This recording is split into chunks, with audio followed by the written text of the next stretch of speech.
College Football 25 released their Dynasty Deep Dive video today. We are going to break down, review, and talk about the Dynasty Mode of College Football 25. Ladies and gentlemen, back in the day, in the NCAA football games, the main thing was Dynasty, right? The main thing was sometimes it was road to the Heisman, but then eventually you would take your road to the Heisman player, make them the coach, and then boom, you're back in Dynasty Mode. There really wasn't much else to do.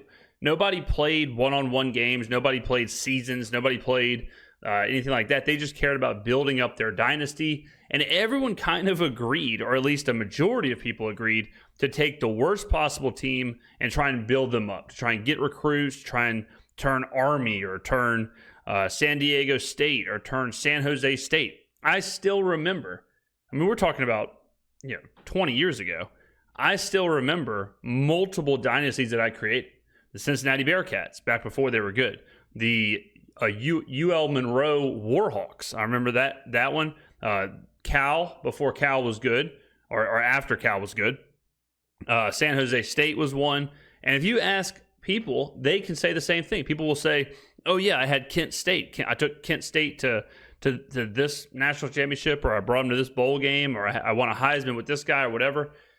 I'm interested to see how that mindset, because it's a very different mindset than the current mindset. The current mindset of video games is to break the meta, be the best, dominate online, ultimate team games and FIFA and whatever else.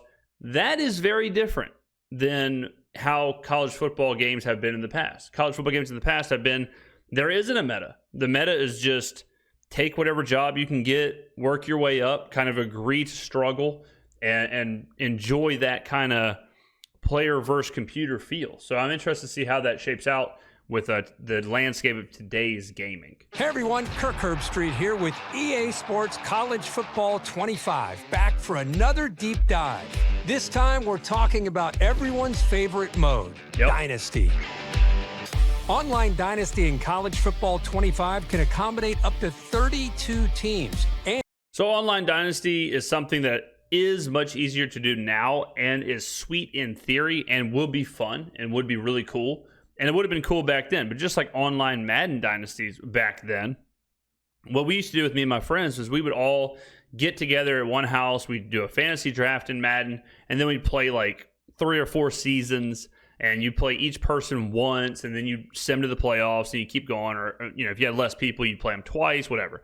But to do it online was always very difficult because everyone has to be willing to play at the same time. They have to be willing to play like every Monday night or every Tuesday night.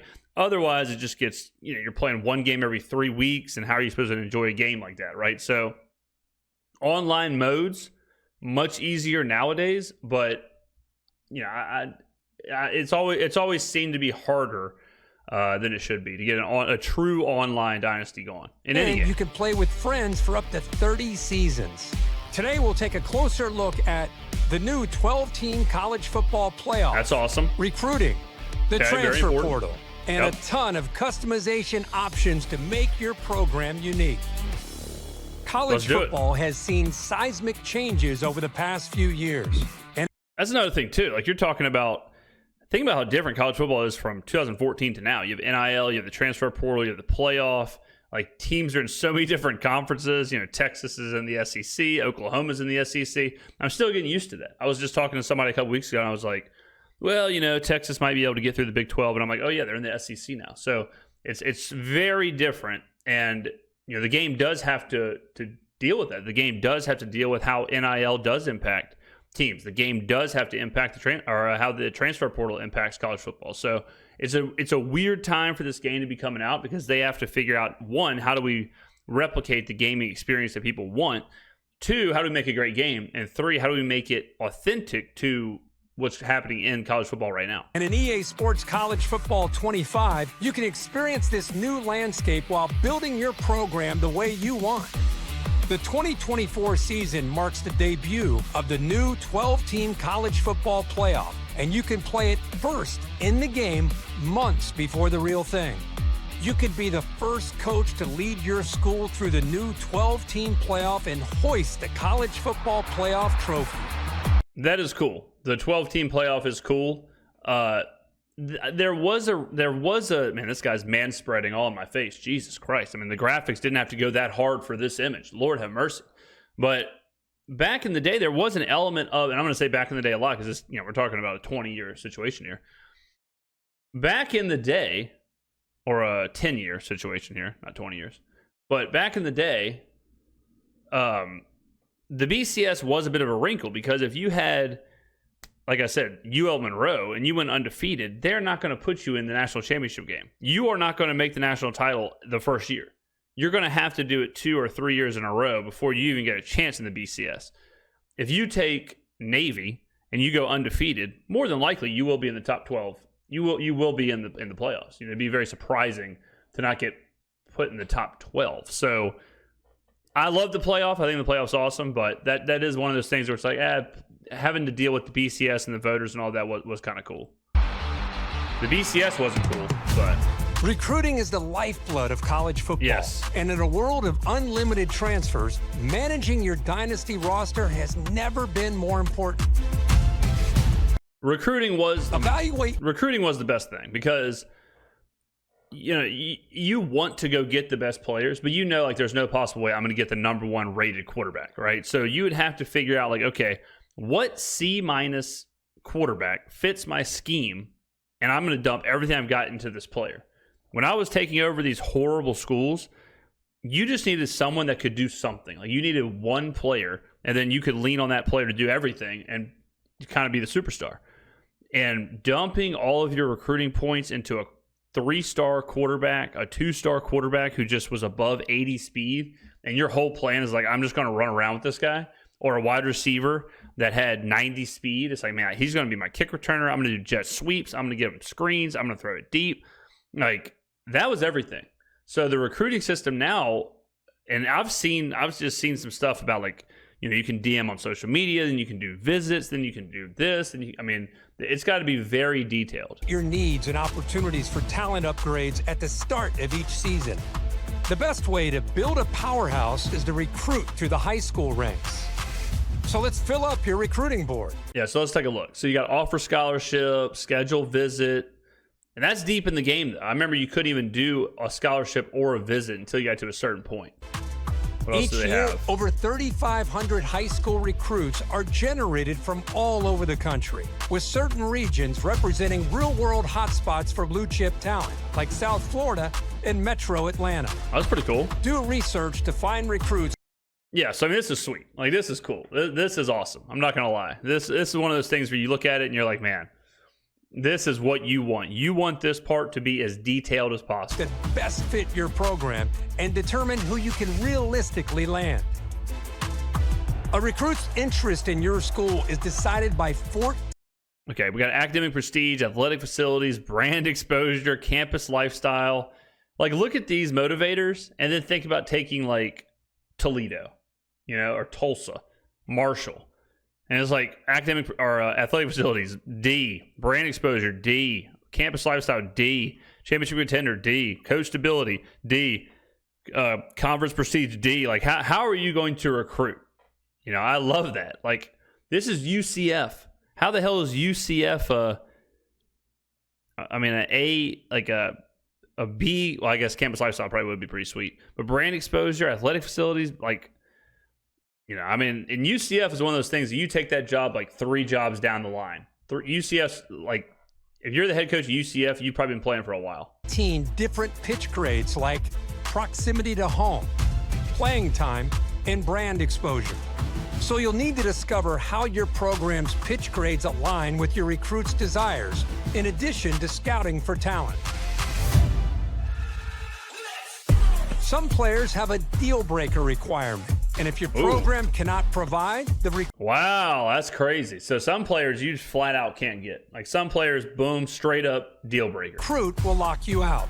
Wow. Deal breakers also drive a player's decision to enter the transfer portal. Monitor at-risk players and get one last chance to convince your favorites to stay.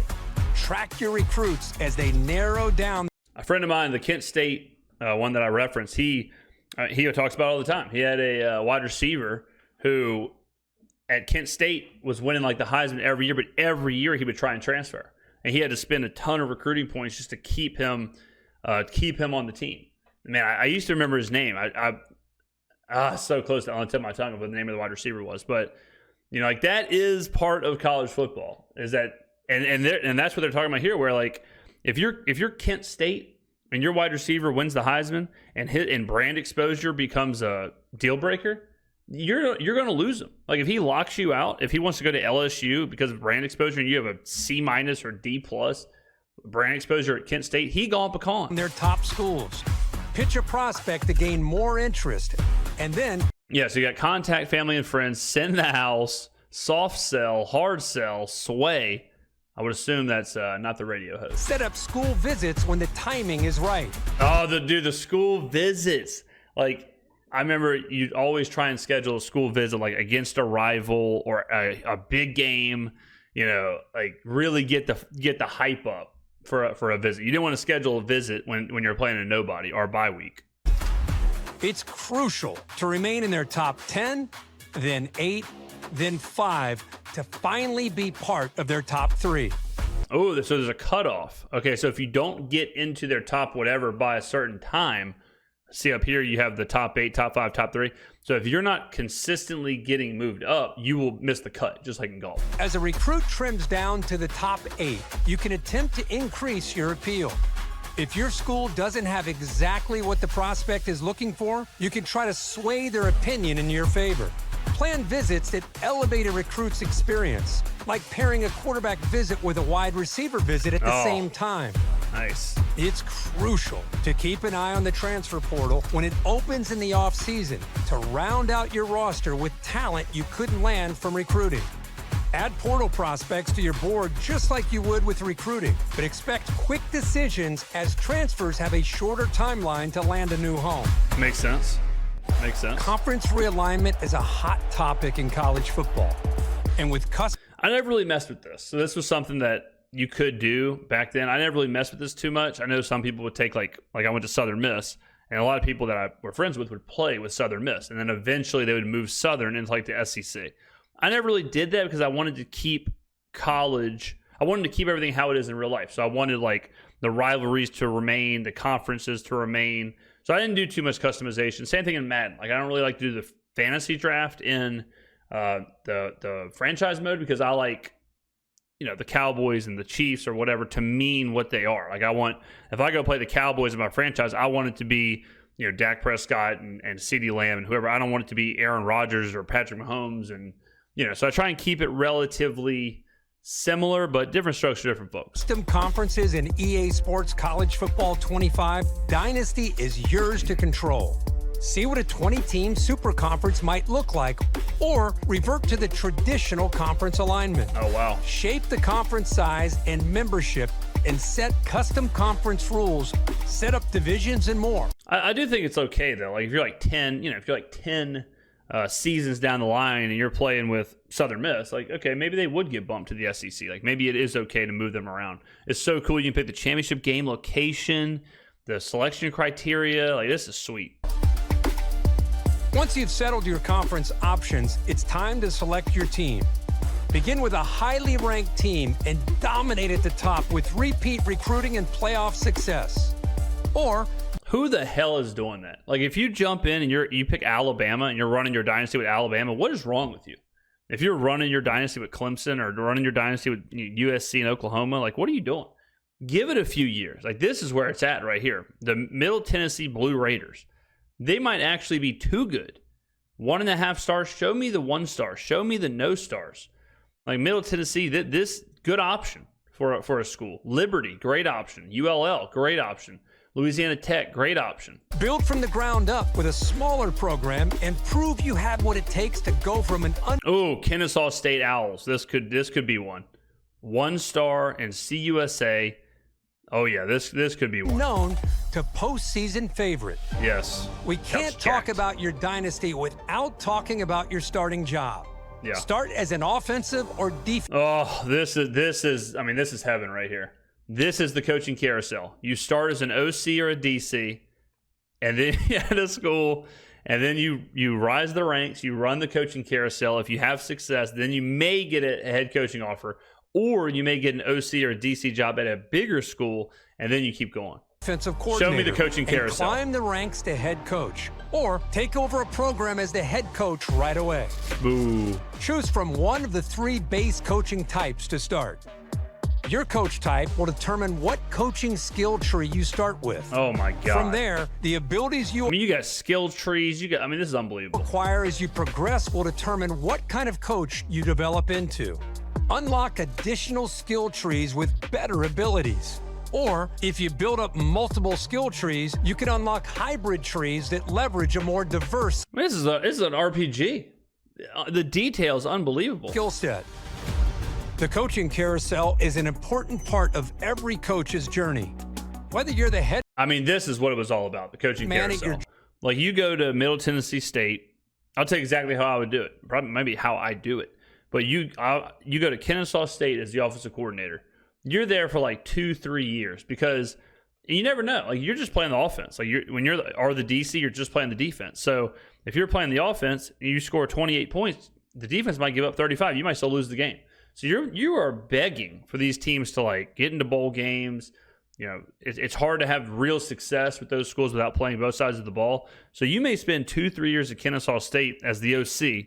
Then you may get like, okay, well, Baylor has offered you the offensive coordinator job. Same thing. Now it's like, okay, well, if I succeed at Baylor, like, I might be able to get a head coaching job. Then you do that, same situation where, if you're running the offense, the defense might be terrible. You might be middle of the road, begging to get in a bowl game. You may be there for a couple of years. And then eventually you may get like, okay, Indiana has offered you their head coaching job. You're like 7 years into the mode. You're like 7 years into the dynasty mode. That is just unbelievable. That is so much fun. dream school or working your way up, the carousel is your way of fielding offers from other programs. Head coaches in Dynasty can actively manage their coordinator positions. So if one of your staff takes a job elsewhere, or you decide to cut ties for other reasons, you can use the carousel to replace them. Remember, Wow, that's wild. So if you're the head coach, you can use the coaching carousel to replace your staff. That is something brand new. even the greatest coaches need support, and every coach has a unique skill tree. Damn, that's crazy. It's important to think about how you want to build your staff, whether that's doubling down on your existing strengths to max out your benefits or seeking out balance for a well-rounded staff. Choose wisely. The decisions you make here will matter to your program's success and your coach's progression. The benefits of coach talents are stackable. So if your head coach and defensive coordinator have the same ability, the impact for that ability will be greater. So like if they both have I'm just trying to make something up, but if one of their skills is boost linebacker awareness by 5, then if they both have it, it'll boost linebacker awareness by 10. So that's cool too. Well, that's it for today's deep dive into Dynasty Mode in EA Sports College Football 25. To make it game day, I mean, that's incredible. Like this is unreal. I mean, I will absolutely be pre-ordering. Wow. I mean, it's just one of those things like they understood the assignment, where they understood like, okay, what do people want? And that's what we want. We want a super detailed recruiting, super detailed coaching carousel, super detailed dynasty mode. Like that is what we want. And I saw where you can do Road to the Heisman and bring that player to the dynasty mode. So again, it's like, okay, perfect. It's exactly how it was. Let's not try and reinvent the wheel here. We know what people liked. So I will absolutely be pre-ordering the MVP bundle here. I mean, just unbelievable. Great job so far. Hopefully and they showed it looked good, but hopefully the menu screens and stuff are really clean. In Madden, in the dynasty mode, the menu screens are horrible. They're so confusing. In Ultimate Team, same thing, so confusing. It's hard to even get to like your depth chart. So hopefully they get that figured out. They make it a little smoother, a little more streamlined. But man, unbelievable. I love what I'm seeing so far.